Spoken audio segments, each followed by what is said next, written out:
काय करतेस मम्मा? ही गोधडी भेटली आहे कस्टमरची, ती बनवते. ही मोठी गोधडी आहे ही बघा, 3 याची 2 आहे, म्हणजे फक्त तिला पाल घालायचा आहे. ही एक साडी आतमध्ये घातली एका साडीमध्ये आणि हे वरती असं मस्त त्याला कव्हर करून सिंगल शिलाई मारून घेते आणि नंतर मग व्यवस्थित त्याला शिलाई मारणार आहे. शंकरपाळीची डिझाईनची करणार आहे.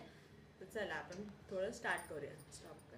ते आहे ना, आपल्याला सुईमध्ये धागा घालण्यासाठी असं सारखं असं करण्यापेक्षा असं तुम्ही प्लास्टिकचं एक घेऊन या, जे तुम्हाला 15 रुपयाला मिळतं, मशीनच्या दुकानामध्ये मिळतं. तर त्याने धागा घालणं खूप सोपं आहे. आता जर आपला धागा असा निघाला, आपण असं करत बसणार. स्टॉप कर. हा जो धागा असतो तो ह्यामध्ये घ्यायचा असा आणि इथून खेचायचा. किती सोपं. 2 मिनिटात आपला मशीनचा धागा घातला गेला. ही 16 नंबरची सुई आहे ना, मग गोधडीसाठी 18 किंवा 20 नंबरची सुई लागते. 19 नंबर चालतं, पण आता म्हणून मी जरा स्लो चालवते.